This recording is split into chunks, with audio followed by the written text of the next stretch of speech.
सम्मानित मंच उपस्थित योगेश्वर भगवान श्री कृष्ण के सम्मानित वंशजों, मातृशक्ति देवियों, सबसे पहले यहाँ पर उपस्थित सभी शिष्ट विशिष्ट वरिष्ठ लोगों के पावन श्री चरणों में नमन करता हूँ।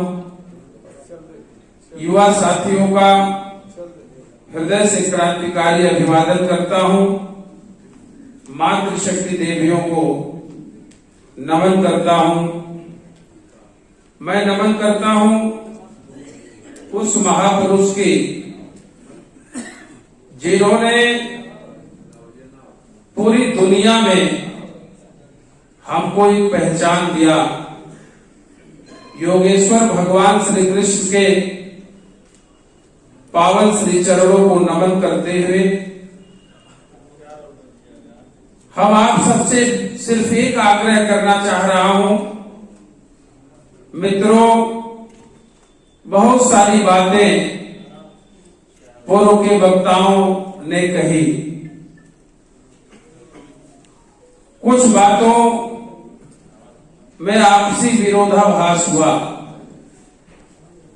जैसा कि कहा गया, यादव महासभा एक सामाजिक संगठन है। इसमें अपने समाज की पीड़ा को, समाज के दर्द को और अपने समाज के गौरवशाली इतिहास को बताने की जरूरत है। यह संभव है कि हमारे दल पार्टी अलग हो सकते हैं, लेकिन हमारे धमनियों में बहने वाला खून, हमारी पहचान सिर्फ और सिर्फ एक यादव के नाते हम एक। वर्तमान में कुछ लोगों ने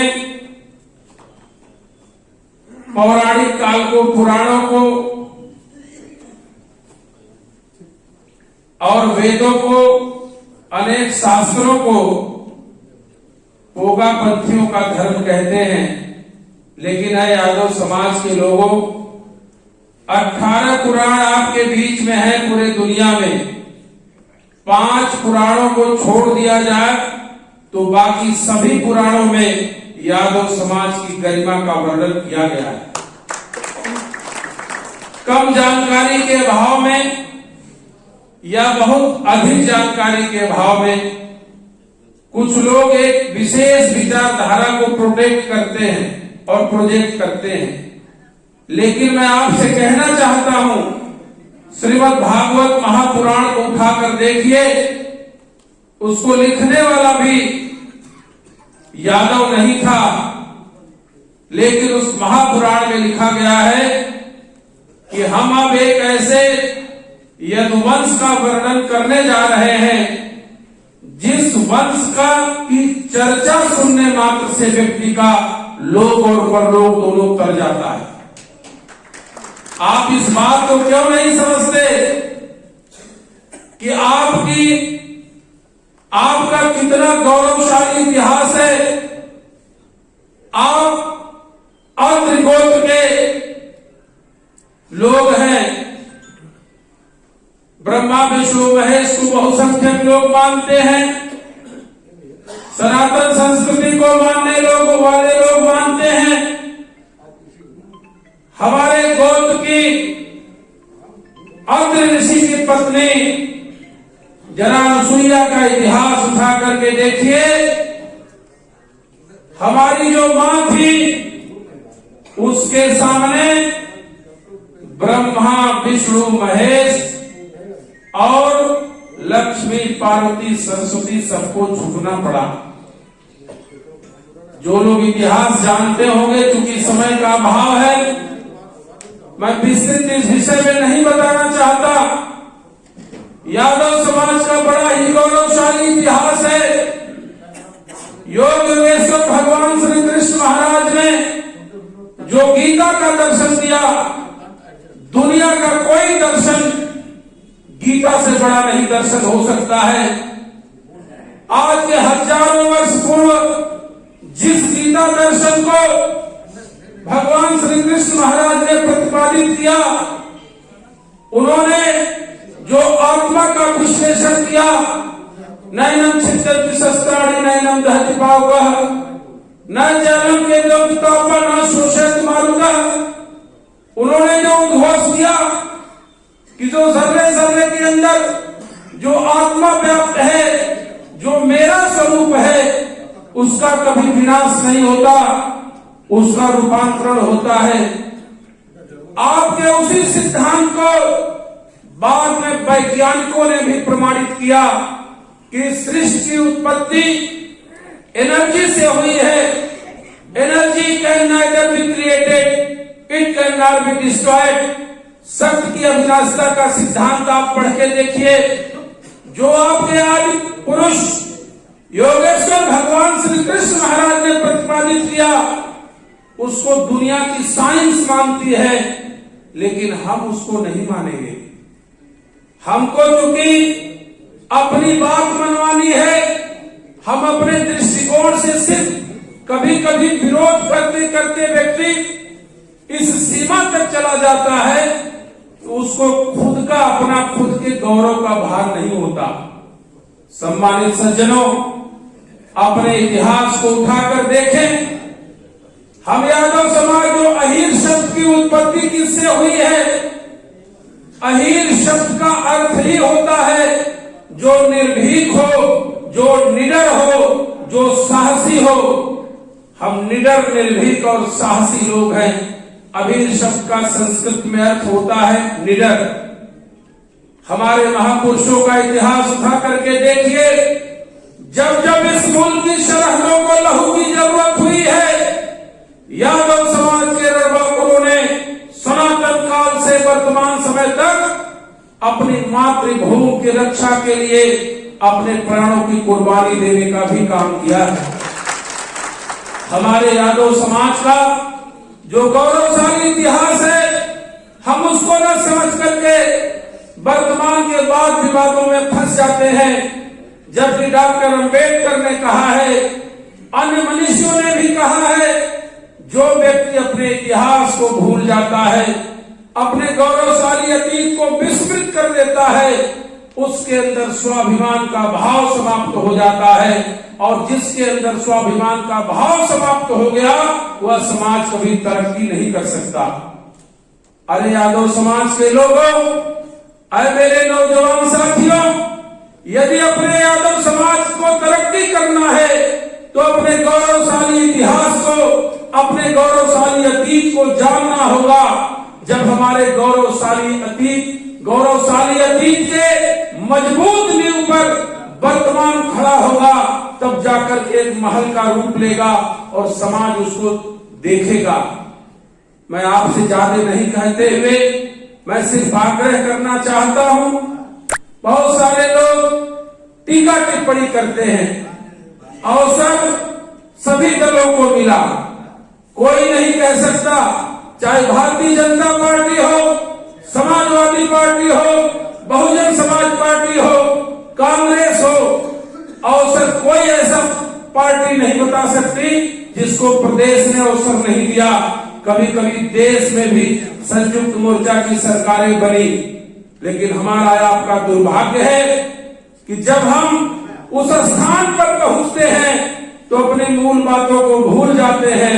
जब वहां से दूर हो जाते हैं तो हम छाती पीटने का काम करते हैं। मेरे समाज के बुद्धिजीवी लोगों, आज जो जनगणना की बात हो रही है, यह जनगणना पूर्व में भी हमको अवसर मिला था, हमको जनगणना करानी चाहिए थी, लेकिन मैं उन विषयों पर अपने को उधर न जाते हुए बस यही कहना चाहूंगा, हम जनप्रतिनिधि छोड़ दीजिए बड़ी सरकारों की बात।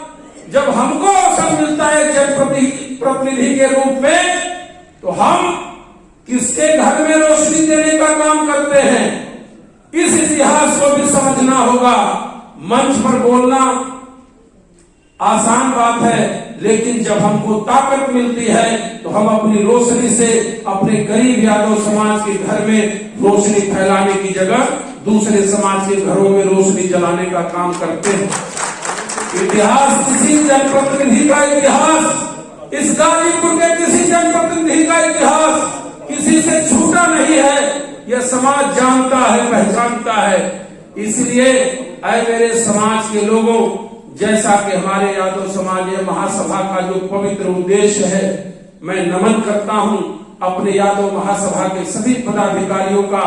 मैं सुजीत जी को साधुवाद देता हूं, अपने अभिभावक SDIG साहब के चरणों में नमन करता हूं और यादव महासभा के सभी पदाधिकारियों का हृदय से मैं तो अभिनंदन करने के साथ साथ आप सबके चरणों को प्रणाम करता हूं, इसलिए कि आपने जिस पवित्र उद्देश्य के लिए यह संगठन बनाया है वह अपने उद्देश्य को प्राप्त हो। किसी मंच पर आकर के माइक और मंच मिल जाता है, कितना मेहनत से किसी ने उसको सजाया, कितना मेहनत से उसने सवारा, किस किस तरह से लोगों को बुलाया, लेकिन हम लोग जब मंच और माइक ऐसे पा जाते हैं अतिथि के रूप में, तो अपनी मर्यादाएं और अपनी सीमाएं तोड़ देते हैं। लेकिन इस बात का जरूर ध्यान सभी वक्ताओं को रखना चाहिए कि इस समाज में, इस हॉल में जिस भावना, जिस पवित्र उद्देश्य से यह मंच और माइक सजाई गई है, यह तो हम सब इस बगिया के फूल है, भगवान श्री कृष्ण भगवान के बगिया के फूल हैं। आइए हम द्वंद्व की बात न करते हुए सारे फूल इकट्ठे होकर के यादव महासभा रूपी धागे में पिरो करके आइए समाज का हार बन जाए और समाज में एकता का संदेश दे, सद्भावना का संदेश दे, भाईचारे का संदेश दे और यादव समाज के गौरव को आगे बढ़ाने में काम करें।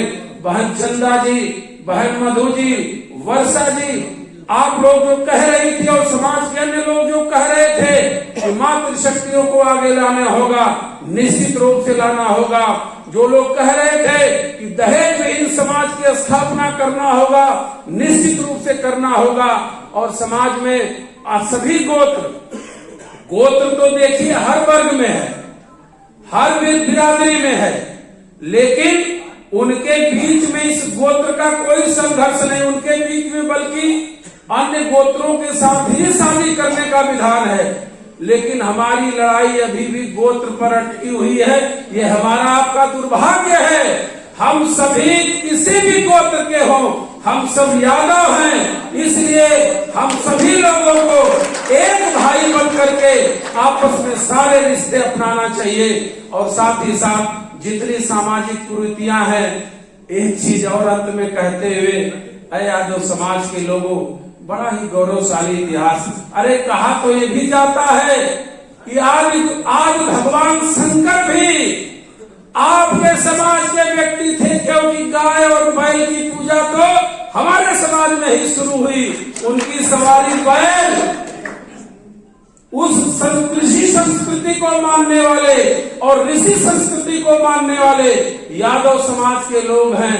हम ही से उत्पत्ति है और हम ही इसके पालक रहे हैं। और भारत के इतिहास में, वर्तमान इतिहास में 1200 वर्षों तक किसी समाज का नेतृत्व रहा तो वो रहा सिर्फ और सिर्फ यादव समाज का। 1200 साल का नेतृत्व जो है यादव समाज ने दिया है विभिन्न वंशों के रूप में भारत में। तो आपका गौरवशाली इतिहास है। हम सब मिल करके एक होकर के रहें। और वाद विवाद के लिए यह मंच नहीं है, यह मंच आपस में भाईचारे के लिए है।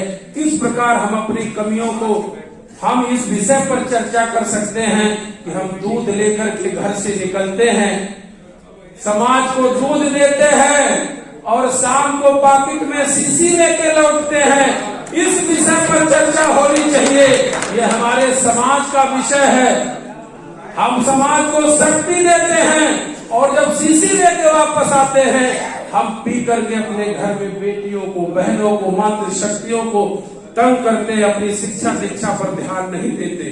तो अपनी संस्कृति, अपने संस्कार, अपने चिंतन, अपने दर्शन, अपनी विचारधारा को पहचानते हुए जिस समाज को, जिस विचारधारा ने सारी दुनिया का मार्गदर्शन किया, भगवान कृष्ण ही ऐसे हैं जिनको वंदे कृष्णम जगत गुरु, जो जगत के गुरु के रूप में यदि कोई विख्यात है तो हमारा आपका पूर्वज योगेश्वर श्री कृष्ण। हम लोग पूरे विश्व को दिशा देने वाले, पूरे विश्व को दशा सुधारने वाले लोग हैं। इसलिए आइए अपने चिंतन को, अपने दर्शन को प्रणाम करते हुए, अपने महापुरुषों के उस गौरवशाली अतीत को समझते हुए भाईचारे का पैगाम समाज में दे।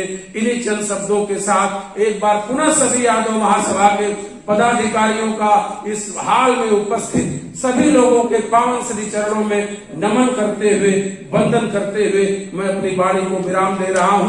जय यादव, जय माधव।